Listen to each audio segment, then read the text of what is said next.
Hi, welcome to Adventures of a Divorced Mom.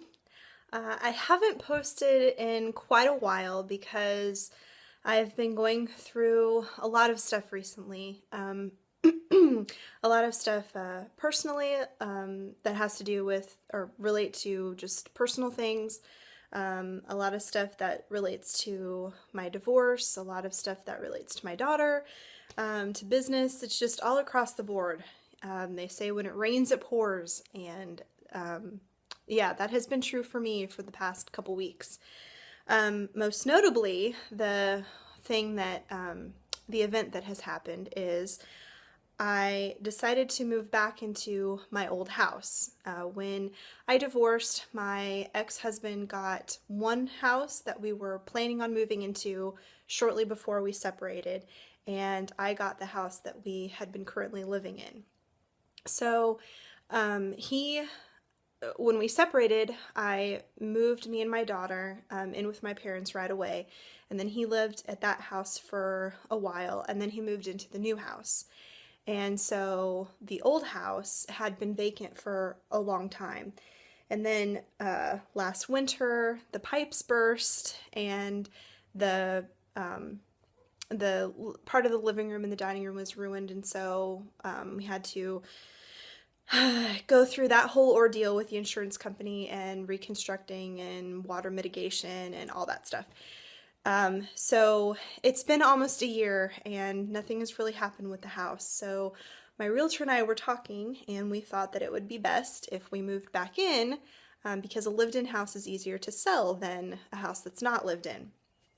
Also, I really want a house of my own. I want to be in charge of my own house and just have the freedom and the empowerment that goes along with that. And I just wanted to get on my own. You know, we've been living with my parents for almost 2 years now, and I just thought it was time. So I thought moving into my old house while we're waiting to move into a more permanent house would be a good solution. So we moved in. This was not this past Thursday, but Thursday before that. So we moved in on a Thursday, and about Saturday, I started crying, and I pretty much cried for 6 days. I mean, not 100% straight, but I cried off and on for 6 days, and I realized that I didn't want to make that house a home again, just to have to say goodbye. I had to say goodbye to that house very abruptly, and that was my own choice. I chose to move out immediately in with my parents, and I'm pretty sure that if I had stayed, I wouldn't have healed as quickly or as well as I did having moved out. And I know not many women have that opportunity, so I was lucky in that regard.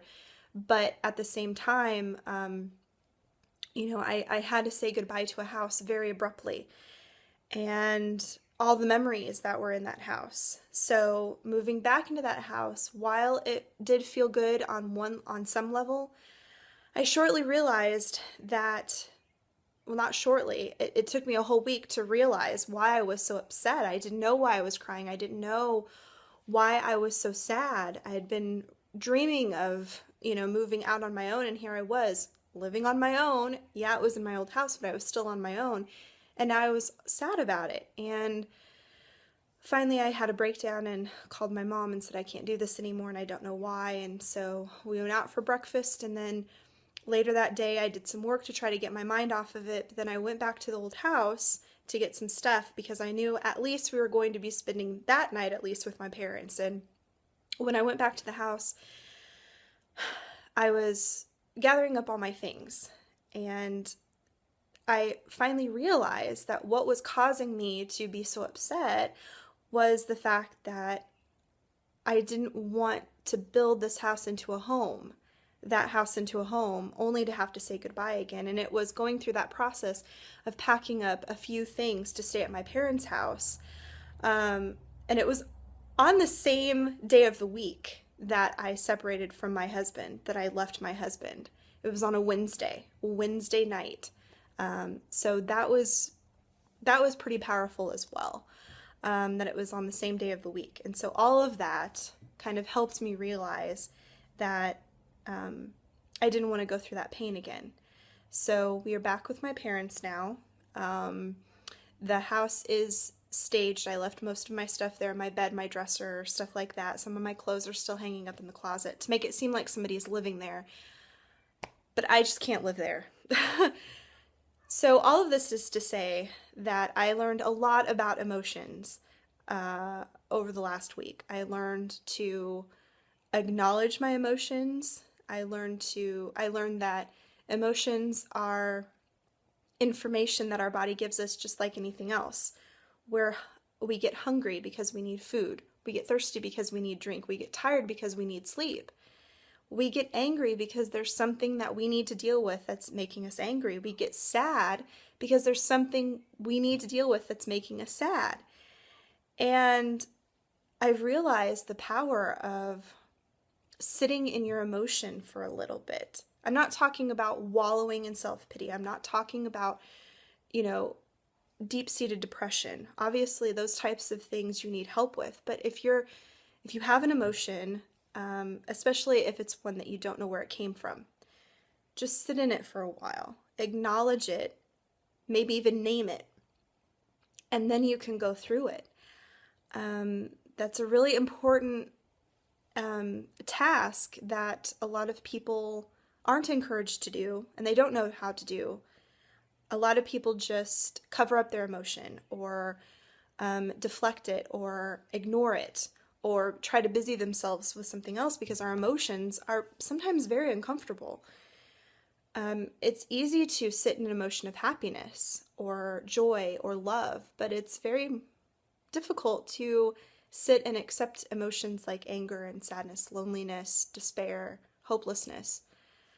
But they're just as important emotions as all the, quote, positive ones are. So that's been my life for the past couple weeks, and we're just now starting to get back into our routine at my parents' house. And the house that we're going to move into, that's getting done. So hopefully we'll move into our new home. That will be our home for at least a couple, 2 or 3 years shortly. So wish us luck on that. But yeah, I just wanted to give you kind of a heads up of what's been going on with me.